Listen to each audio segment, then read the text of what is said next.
Quand tes émotions jouent à cache-cache, même ton GPS interne devient dingue. Salut à tous, aujourd'hui on est le deuxième jour de cette semaine dédiée à la gestion des émotions. Allez, on y va.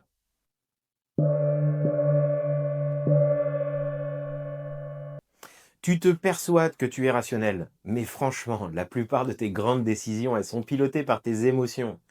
Un projet accepté, une rupture amoureuse, une opportunité évitée. Derrière chaque oui ou derrière chaque non, il y a toujours une émotion qui te commande. Le problème, c'est que souvent, tu ignores complètement quelle émotion te dirige vraiment.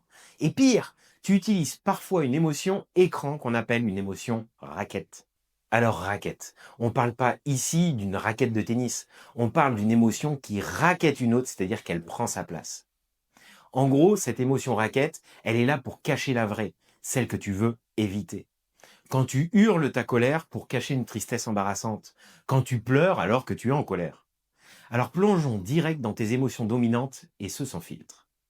La peur, son truc, c'est la sécurité. Elle arrive souvent avec son lot d'anxiété, de crispation et de ouf, je préférerais éviter. Si tu veux gérer ta peur, fais-toi un kit anti-panique concret. Rassure-toi, trouve des ressources solides et accepte de demander du soutien. Car avant tout, elle recherche de la sécurité. Et elle peut venir des autres.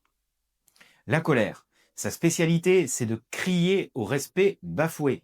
Tu la reconnais facilement, elle te chauffe de l'intérieur, elle fait exploser ta patience et paf, tu deviens complètement impulsif. Pour dompter ta colère, définis des limites claires, ose dire tes besoins sans exploser et cherche la justice plutôt que la vengeance.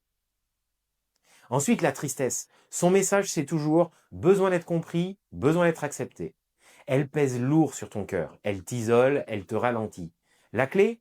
Ouvre-lui la porte, exprime-la sans honte, accepte du soutien et surtout donne-toi le droit d'être juste un être humain en fait. La joie, elle, c'est ton baromètre du succès. Elle te booste, elle t'ouvre au monde, elle te fait sourire bêtement sans raison apparente. Si tu veux plus de joie, célèbre tes victoires, même les plus petites. Partage tes moments positifs et recharge régulièrement tes batteries émotionnelles.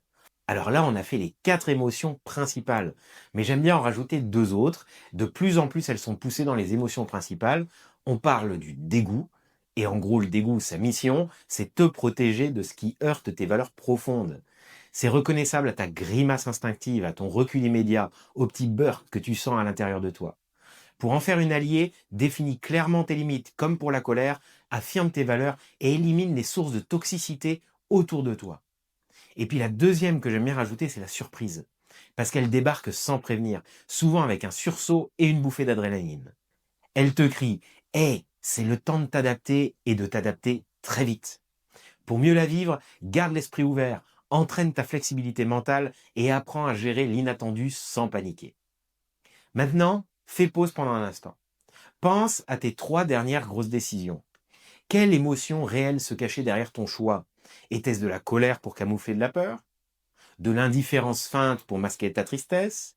Vas-y franchement, te juge pas, sois honnête et authentique. Un petit exemple concret avec l'un de mes coachés. Laura, elle était toujours en colère au boulot. Elle était en réalité profondément triste car elle se sentait invisible. Dès qu'elle a pigé ça, elle a pu verbaliser son vrai besoin, être connue. Résultat, adieu la colère chronique, et vous l'aurez compris, c'était une émotion raquette.